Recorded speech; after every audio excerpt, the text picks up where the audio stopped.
Ito na yata ang isa sa pinakamaganda at relaxing na camping site na napuntahan ko sa glamping capital ng Pilipinas. Na nature, napaka-instagrammable at may magandang view ng Lumot Lake na may mga isla na isa sa mga man-made lakes sa Laguna na kung gusto mong dalhin ang camping experience mo to another level na unique, modern at luxurious, ay ito na yung perfect spot para sa'yo. Dahil dito, pwede kayong mag-camping tent, mag-camper van, magstay sa tree house, o kaya naman ay mag-enjoy sa smart house na lakefront. At may napakagandang view, pet-friendly, may maluwag na parking area, at may mga berries pa na 3 hours away lang from Metro Manila ay mararating mo na. At bukod pa nga dyan ay marami ding activities na pwedeng gawin. Dahil dito, pwede kayong maligo sa ilog, mag-fishing, mag-kayak, mag-bonfire, mag-swing sa giant swing, mag-lake cruise, at mamasyal sa mga malapit ng mga tourist attractions. So tara, samahan nyo kami mag-camping sa glamping capital ng Pilipinas sa 5558 campsite ng Cavinti, Laguna. Nag-travel nga kami ng 2.5 hours mula Bacoor papuntang Cavinti, Laguna para makapag-relax at unwind at ma-experience ang luxurious camping kasama ang aking mga tropa. At pagdating mo nga sa Cavinti, ay madadaanan mo itong marker na ito. At unti-unti mo na din madadaanan ang mga markers ng 5558 sa daanan. Sa biyahe pa nga lang ay mararamdaman mo na ang sariwa at malamig na simoy ng hangin. Dahil itong Cavinti ay parte at nasa paanan lang ng Sierra Madre Mountain Range. Kaya napaka-relaxing.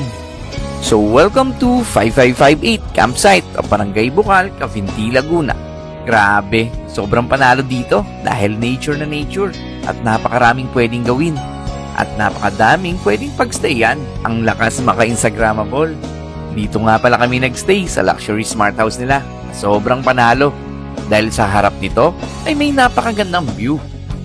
Dito, kasya ang 5 packs dahil meron ditong 2 bed at isang sofa bed at may magandang living room at merong TV na may Netflix at fully air condition. Meron na din ditong ref na pwedeng lagyan ng mga pagkain. May mesa at meron ding initan ng tubig. Kung magluluto naman kayo ay pwede kayong mag-request ng lutuan at griller. Tapos, isa naman sa nagustuhan ko dito ay yung malawak na CR nila na may hot and cold shower.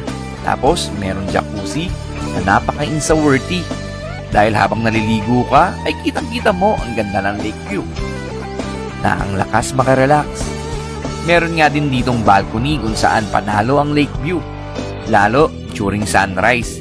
At sa gilid naman ay yung duyan na sobrang panalo at napaka-instagrammable. Ma-avail mo to sa halagang 8,000 kapag weekdays at 10,000 naman kapag weekends.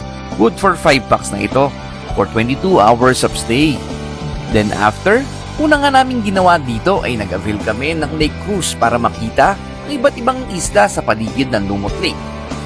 Then dumiretso kami sa La Francisca River kung saan ang tubig ay nanggagaling sa bundok papuntang Lumot Lake. Dito nga kami naligo dahil napaka-refreshing dito.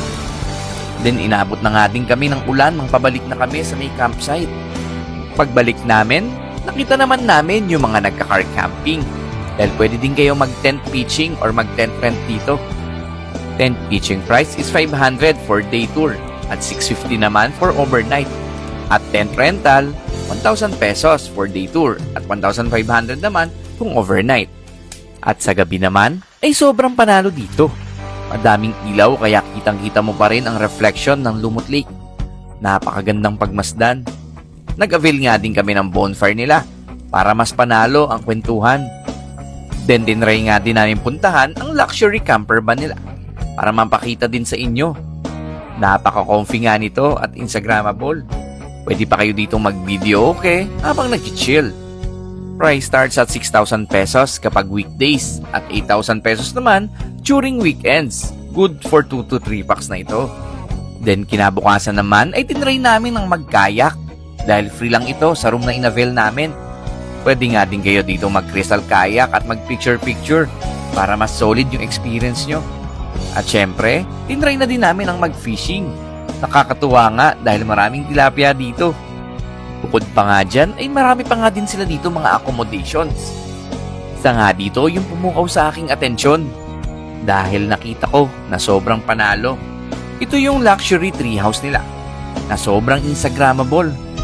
Kasi dito may hanging bridge na pwede mong lakaran at air condition na din yung room nila. May TV at ito lang naman yung view mo sa labas. 5,000 pesos lang ito kapag weekdays at 6,000 naman kapag weekends. Good for 2 to 3 packs na. At bukod pa nga dyan ay meron din sila ditong ramen house na lakefront at may magandang view. 2,500 pesos lang ito. Good for 4 packs na kapag weekdays at 3,000 naman kapag weekends. At meron din sila ditong smart house na lakefront. 4,000 naman ito kapag weekdays at 5,000 naman kapag weekends. At ang smart house lake view naman nila ay 3,500 lang kapag weekdays at 4,000 naman kapag weekends. Good for 5 packs na ito pareho. At 22 hours of stay at children below 4 years old lang naman is free of charge. Kaya sobrang panalo dito at na-enjoy namin ang stay namin dito. Bukod sa sobrang nature at napakaganda ng lugar, ay sobrang unique, modern at luxurious glamping ang may experience mo dito. At kung nabiting ka pa nga, after mo mag-check out, ay pwede ka pa mamasyal sa mga tourist spots na malapit lang dito. At pwede mong daanan dahil ito lang namang Cavinti ang tahanan ng isa sa mga sikat na waterfalls na Cavinti Falls or mas kilala noon na Pagsanhan Falls. So, paano nga ba pumunta dito? Just type in sa Waze or Google ang 5558 campsite at dadaling ka na to dito. Or kung magko-commute naman kayo ay sumakay lang kayo ng bus na biyaheng Santa Cruz o Pagsanhan sa May Cubao or PITX at sumakay naman ng jeep going to Cavinti at bumaba sa Cavinti at mag-tricycle na papuntang Barangay Bukal. Sabihin nyo lang sa 5558 campsite kayo pupunta. So for bookings and inquiries, message lang po kayo sa FB page ni 5558. And for more travels, just follow us for more and God bless.